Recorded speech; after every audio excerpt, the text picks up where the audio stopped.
Rose la tulipe. Rose la tulipe habitait dans un petit village du Québec au XVIIIe siècle. À cette époque, pendant le carême, il était interdit de danser. Les 40 jours avant Pâques, on devait faire pénitence et non s'amuser. Mais la jolie Rose aimait beaucoup, beaucoup la danse. Et même si elle était fiancée à Gabriel, la coquette aimait aussi danser avec les autres beaux garçons des environs. Toujours est-il que cette année-là, le carême approchait. Rose demanda à son père si elle pouvait organiser une soirée, la veille du carême, pour danser et danser encore. Les 40 jours suivants, ce ne sera plus permis. Le père la tulipe accepta, mais à une condition. À minuit sonnant, on devait arrêter la danse, sinon ce serait un péché. Rose promit tout ce que son père exigeait et la soirée s'organisa. Tout le monde vint veiller chez les La Tulipe. Le violoneux du coin était là. Tous dansaient, fêtaient et s'amusaient. Soudain, vers 11 heures du soir, on frappa à la porte. Le père La Tulipe ouvrit et découvrit un bel inconnu, très élégant, que personne n'avait jamais vu au village. L'étranger demanda de sa voix grave s'il pouvait entrer et se joindre à la fête. Le père La Tulipe n'hésita pas une seconde avant de répondre « Mais bien sûr, entrez donc, tout le monde doit s'amuser, dégrayez-vous, donnez-moi votre manteau, votre chapeau, vos gants. » L'inconnu refusa, prétextant qu'il ne resterait pas longtemps. Il entra, jeta un regard dans la pièce bondée, puis il invita Rose à danser.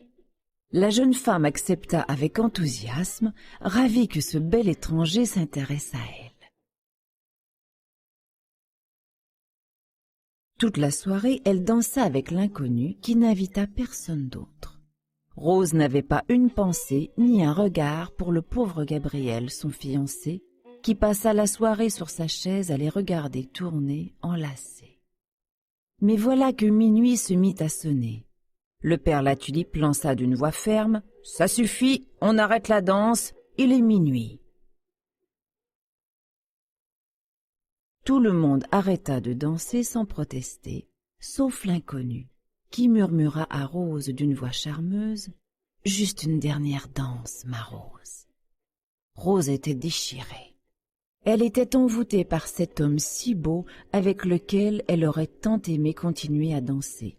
Mais elle savait aussi que le carême commençait à minuit et que poursuivre la danse serait un péché. Elle décida d'arrêter, mais elle n'y parvint pas. Ses pieds semblaient ensorcelés et continuaient de s'agiter contre sa volonté. Lorsque le 12e coup de minuit retentit, l'étranger éclata d'un grand rire.